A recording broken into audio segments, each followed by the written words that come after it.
Olá, sejam todos bem-vindos a mais um vídeo especial na Escola de Profecia. E hoje trazemos um vídeo muito interessante, na verdade, uma entrevista, uma conversa com alguém muito especial que vai nos revelar muitas coisas importantes para este tempo.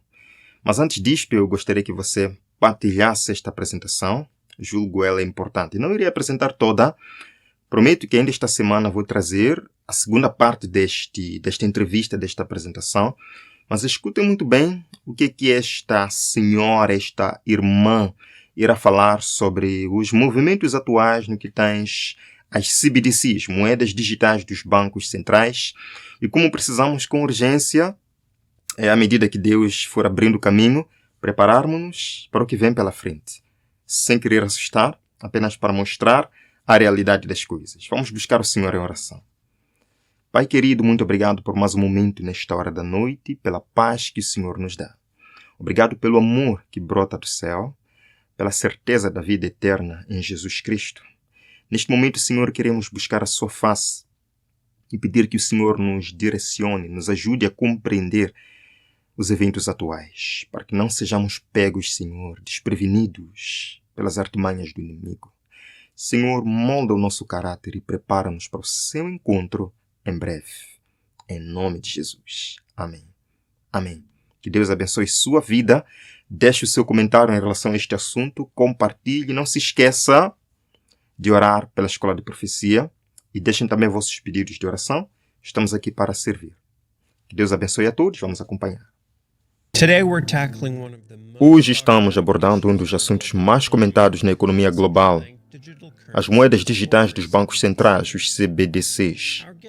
A nossa convidada, Eva Tompkins, é uma advogada que, após 2 décadas de advocacia, se mudou para o mercado financeiro. Seu trabalho em finanças digitais, tokenização de ativos e regulamentação lhe deu uma perspectiva privilegiada sobre como essas tecnologias estão remodelando nossa economia, como elas podem um dia afetar nossas liberdades. Veremos o impulso global para as CBDCs e o que está acontecendo aqui nos Estados Unidos. E voltaremos atrás para ver o quadro geral através das lentes da profecia bíblica. Isso poderia estar preparando as bases para o aviso do Apocalipse 13, não comprar, não vender? Nós não estamos aqui para espalhar medo, mas para informar, encorajar e permanecer vigilantes. Acima de tudo, queremos lembrar-lhe que Deus não deixou o seu povo sem esperança. Enquanto os sistemas deste mundo sobem e descem, a sua palavra permanece verdadeira e as suas promessas nunca falham. Portanto, fique atento. Esta conversa é reveladora e cheia de insights oportunos. Bem-vindos de volta ao estúdio, pessoal. Estamos entusiasmados por ter Eva conosco. Vamos falar sobre a moeda digital dos bancos centrais. Estou acompanhado no estúdio pelo Aaron, um dos nossos co-anfitriões, e pelo Brian e Michael, que já estiveram conosco em episódios anteriores. Então, Eva, muito obrigado por te juntares a nós. É realmente um prazer ter-te aqui para discutir as moedas digitais dos bancos centrais. Podes fazer uma pequena apresentação sobre ti, o teu percurso, como ele se relaciona com a blockchain, a moeda digital dos bancos centrais e a que ministério estás associada, esse tipo de coisa. Claro, muito obrigada por me receber.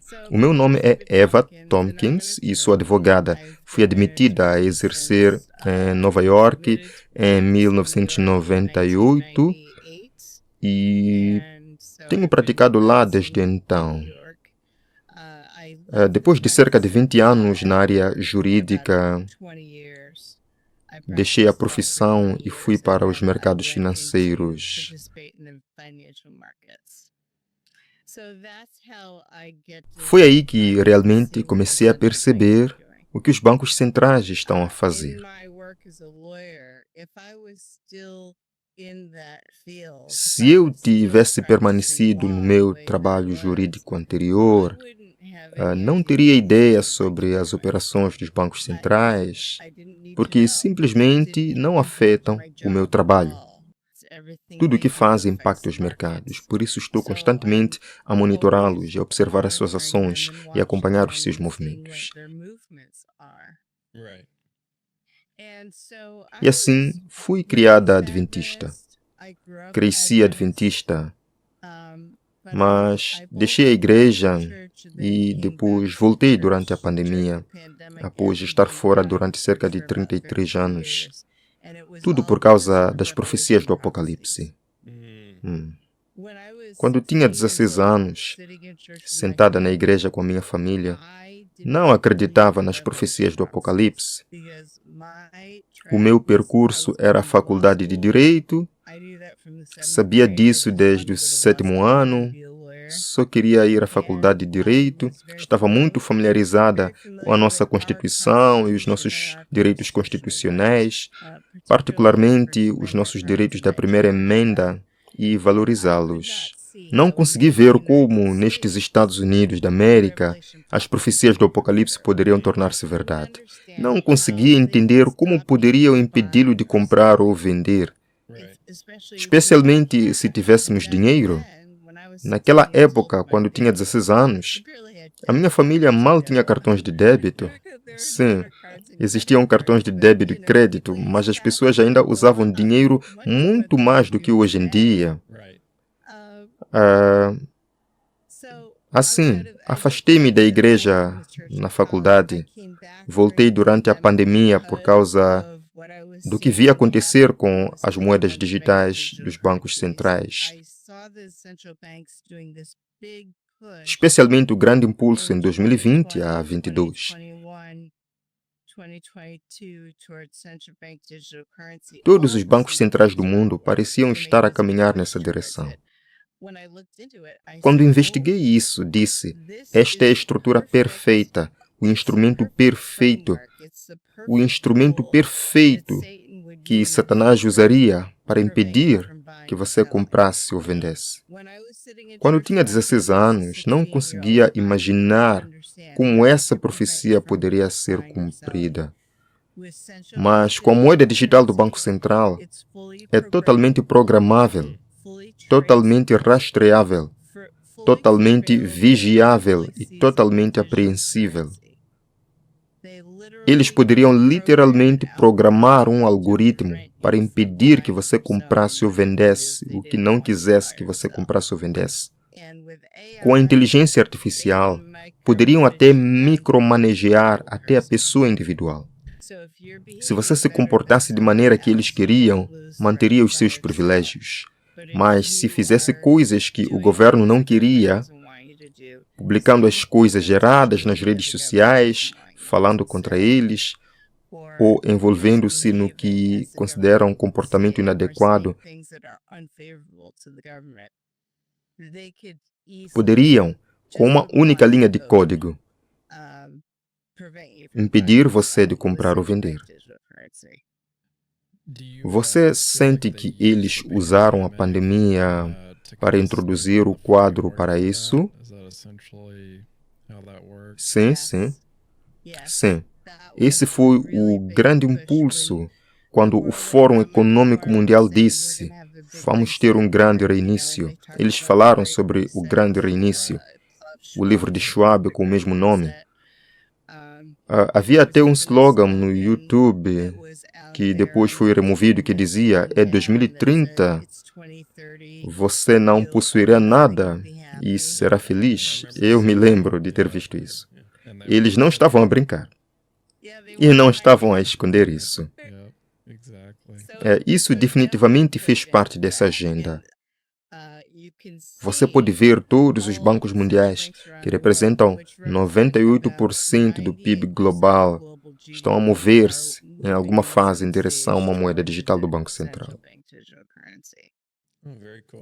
Oh, muito fixe, muito fixe.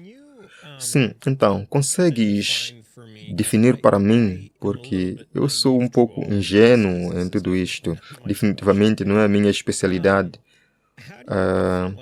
Como defines o que é um banco central em comparação com Tipo, quero dizer, Truist é um banco central, o Bank of America é um banco central, ou estás a falar de algo maior que isso? Muitas vezes, se não estás no setor econômico, suponho que sou ingênuo em todas estas coisas. Claro, um banco central normalmente há por um país ou por uma união econômica.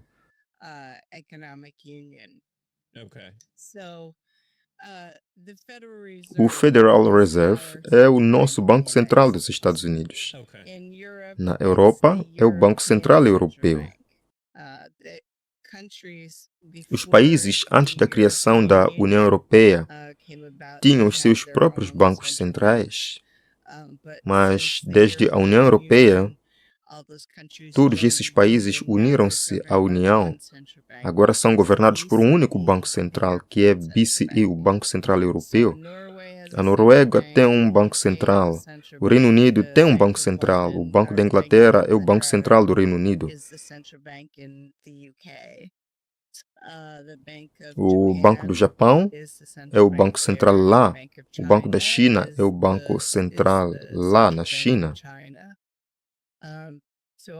Todos estes países têm o seu próprio banco central. E a função de um banco central é, basicamente, definir as taxas de juro. Não se supõe que interfiram demasiado na política monetária. Eles definem a política monetária e as taxas de juro. Não se supõe que imponham na vertente fiscal, que o nosso país é definido pelo Congresso através de suas leis, comitês e afins. Existe um banco central que supervisiona os bancos centrais? Sim, existe. E qual é esse? Esse é o Banco de Compensações Internacionais, que foi criado após a Segunda Guerra Mundial para, basicamente, regular como o dinheiro ao redor do mundo iria funcionar após a Segunda Guerra Mundial. Depois de a Alemanha ser reintegrada, depois de Hitler ser processado e tudo isso, há alguma ligação com as Nações Unidas? Não, realmente não. Não estão ligados, não estão sujeitos a ninguém. Sim. Eles são realmente soberanos. Eles são o seu próprio país e a sua própria entidade. Eles estabelecem as regras para si próprios, não obedecem a nenhuma lei de nenhum país ou de qualquer outra organização. O Banco de Pagamentos Internacionais realmente é soberano. Há um livro muito bom chamado A Torre de Basileia, porque a sede do Banco de Pagamentos Internacionais está em Basileia, na Suíça. Tem uma torre. A sede deles parece uma torre. É muito reminiscente da Torre de Babel. Se você olhar para essa história bíblica, é muito semelhante a isto. Certo, nenhuma conexão de forma alguma. Nenhuma conexão de forma alguma. Mas o Banco de Compensações Internacionais é composto por... eles governam todos os bancos centrais, eles estão acima dos bancos centrais e supõe-se que facilitem as liquidações transfronteiriças e assim por diante. Mas, na verdade, é mais um clube para os bancos centrais. É possuído por, quero dizer, 63 bancos centrais, não tenho certeza quanto a esse número. Eles são possuídos por vários dos bancos centrais que são membros, incluindo o Fed da Nova York e o Federal Reserve, que são proprietários do Banco de Compensações Internacionais. Portanto, basicamente, o Federal Reserve está essencialmente a trabalhar numa moeda digital, pelo que estou a perceber. Como é que essa moeda digital difere do Bitcoin ou do Ripple, Ethereum ou qualquer uma das outras criptomoedas que existem? Quer dizer, é uma moeda digital, uma criptomoeda por defeito? O que é? Portanto, a moeda digital é realmente o grande guarda-chuva para todos os tipos de moeda que são digitais, basicamente. certo? Então, a CBDC é um tipo de moeda digital. As stablecoins são um tipo de moeda digital. A criptomoeda também é um tipo de moeda digital. As stablecoins são um tipo de criptomoeda, mas diferem de outras criptomoedas pelo fato de que o seu valor está atrelado a algum ativo, seja o dólar, ou o ouro, ou algo semelhante. Interessante, interessante. Certo. Assim, existem stablecoins apoiados pelo dólar, como o Tether USDT e Circle USDC. A Tether é longe a maior stablecoin e mais amplamente utilizada, tem mais de 400 milhões de usuários em todo o mundo. A grande maioria das suas reservas que sustentam a stablecoin são títulos do Tesouro dos Estados Unidos da América. A Tether é o quarto maior comprador de títulos do Tesouro dos Estados Unidos da América e classifica-se como o 17º ou 18º maior detentor de títulos do Tesouro. Portanto, essa é a moeda digital. É este grande guarda-chuva para todas essas coisas. A moeda digital do Banco Central seria uma moeda emitida diretamente pelo Banco Central para cidadãos ou clientes. Existem dois tipos diferentes de moedas digitais. Moedas digitais grossistas, moeda digital trocada entre instituições financeiras, e CBDC retalhista, moeda digital emitida diretamente pelo Banco Central para o cidadão individual. Diretamente para o indivíduo. Então, como é que é isto? Como é que isto ajuda a implementar uma proibição de compra e venda especificamente? Quero dizer, qual é o cerne da questão que, se isto for implementado, porque certamente transações digitais online que estão a ocorrer atualmente, que eles poderiam facilmente desligar, quero dizer, eles poderiam desligar o seu Mastercard ou o Visa se eles quisessem. Você poderia facilmente parar isso. A maioria das coisas que compramos, você sabe, no Amazon.com, quero dizer, você pode facilmente congelar ativos online, mas o que em particular torna isto mais perigoso do que o poder que já tem? Portanto, o perigo da moeda digital do Banco Central é que, como é emitida pelo Banco Central e é controlada pelo Banco Central, eles podem monitorizar todas as suas transações em tempo real e taxá-lo em conformidade. Eles podem impedir que use a moeda através de programação. É programável, plenamente programável. E esse aspecto da programabilidade que lhes permite escolher se você pode ou não usar essa moeda para qualquer transação específica.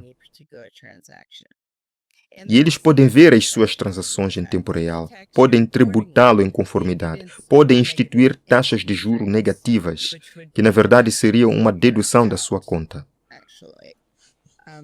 Então, você sabe, quando você tem uma conta bancária e tem taxas de juros positivas, e então é uma conta que gera juros, dinheiro entra na sua conta. Com taxas de juros negativas, o dinheiro sai da sua conta. É deduzido periodicamente de sua conta, em vez de ser adicionado à sua conta. Então, eles poderiam fazer isso com a moeda digital do Banco Central. Eles realmente podem programá-la de forma que você não possa usá-la. Eles podem basicamente restringi-lo como usuário de forma que desejarem. Controle absoluto. Controle absoluto. Absolutamente. Absolutamente. Há um dos economistas mais brilhantes do mundo, o nome dele é professor Richard Werner. Ele é um docente em Oxford. Ele é o pai do modelo de afrouxamento quantitativo que utilizamos durante décadas.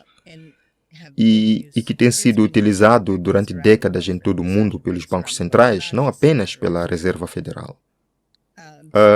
Ele descreve o que temos vindo a usar. Como disseste, usamos cartões de crédito, usamos cartões de débito. Ele descreve como BDC, moeda digital bancária, ok? Ele disse que isso tem funcionamento muito bem durante muito tempo, não há problema com a liquidação de transações, certo? A diferença com o CBDC é que os planejadores centrais teriam o controle. Mas os bancos realmente poderiam, num sistema digital onde só se usa dinheiro digital dos bancos, ou moeda digital, criptomoeda, eles podem realmente, qualquer um poderia desligar, qualquer pessoa que tenha controle sobre aquela moeda particular que esteja a usar. E se é digital de alguma forma, eles têm um controle para desligá-la. Assim, o Banco da América poderia dizer-lhe que não pode usar o seu cartão de crédito em determinados produtos se quisesse. Eles nunca fizeram isso. Os grandes bancos e bancos comerciais neste país nunca fizeram isso antes. Mas certamente poderiam, porque os produtos que compramos têm códigos associados a eles. E se não tivesse acesso a dinheiro, eles realmente poderiam controlar o que pode comprar ou vender. Mas nunca fizeram isso. A moeda digital do Banco Central, o Banco Central poderia controlar o que você compra ou vende. Lá se foi a primeira parte desta entrevista e eu prometo que trarei a segunda parte deste grande tema revelador. Que as bênçãos do Senhor estejam consigo, nós iremos encerrar com uma oração.